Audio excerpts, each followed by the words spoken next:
Hey there! So actually I wanted to make my next video about training and how to structure your training.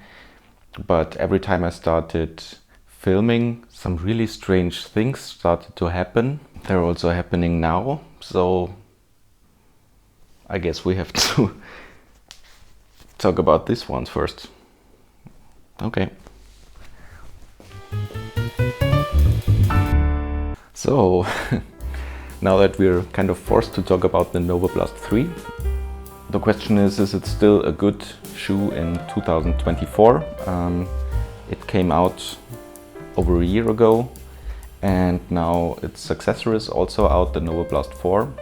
And the Novablast 4 is more like an evolutional improvement on the Novablast 3. Like one of the weak spots of the Novablast 3 was that the outsole was not super grippy.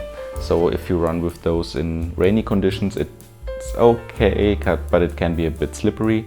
I would not use them in wintry conditions when there's snow on the pavements. But for those, you could also always get the Novablast 3 in a trail version where it has a lot grippier outsole. But apart from that, the 4 is not that much different from the 3, and the 3 is on discount in a lot of places now because the 4 is out. But in my opinion, the 3 is at the moment almost a better pick if you can get it cheaper. And yeah, it's just a very solid shoe for everything that you throw at it. So without further ado, let's see what you get as a package from the Novablast 3. It is basically a daily trainer that also performs well in your speed sessions. So you can use it for recovery runs, but also for faster interval sessions, and also for races, I would say. The upper is pretty comfortable. It's not as stretchy as those knit materials that some other shoes have, but still quite nice. The heel gives enough support so that it's just comfortable ride, but it also has some cushioning so that it's not exactly uncomfortable. The tongue is present, it's not very thick, but it keeps your feet protected from the laces. And in general, it's, I would say, very comfortable and does its job. The breathability is quite good, and the midsole, well, that's obviously the big plus for this shoe because it's quite thick and just very comfortable to run in them, but they also have pretty good energy return when you're toeing off. One of the weak points is the outsole because it's not very grippy in very wet environments or in the winters, but it definitely does its job, and it's solid enough, I would say. So my personal story with the Novablast 3 goes like this. I bought them last year, 2 weeks before I ran my first half marathon in October, and got them on a discount. They were the very last pair that they had there in the store, and it was my size, so I was lucky to get them, and ran my first half marathon in them. So of course they have a bit of a special place in my heart, but nonetheless I try to be as objective as I can about these shoes.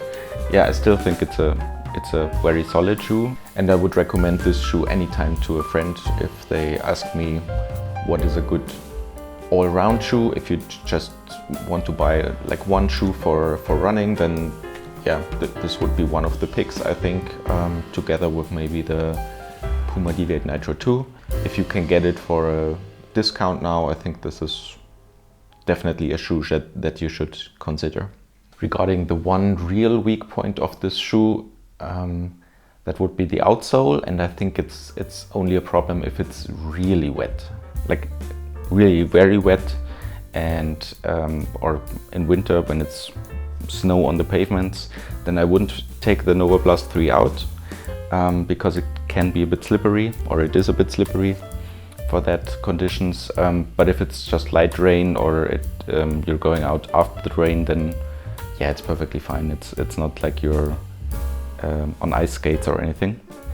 To be honest, the form of the shoe somehow reminds me sometimes of like a speedboat, and even more so when you actually hear the shoe running, because that's maybe also a bit of a weak point of this shoe, that it's kind of loud. I always have the impression that it's like when a speedboat, when it hits the waves, like, you know, flop, flop, you know. I mean, it's not that people are wondering whether Godzilla is coming or something like that, but it's certainly more on the louder end of the spectrum compared to other shoes.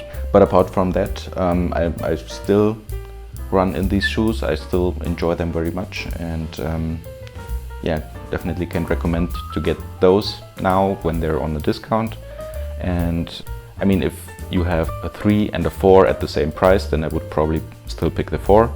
But if you have a 3 for, let's say, 20, 30, 40 euros cheaper than the 4, and you're wondering which one is the better pick, then I would totally get the 3, because it's comparable value, I would say, to the 4, and it's a really good trainer. You can use them for speed sessions, you can use them for your recovery runs, you can also use them for races. It's just your do-it-all shoe. It's basically almost like a super trainer, just without a plate in it, without a carbon plate in it. So absolutely, I think a very solid choice to use these shoes also in 2024. Okay, if you have the shoe or have ideas about it, or have any other comments, just put your thoughts down below, and I'm always happy to have a like and a subscribe and everything, and then see you in the next video. Bye.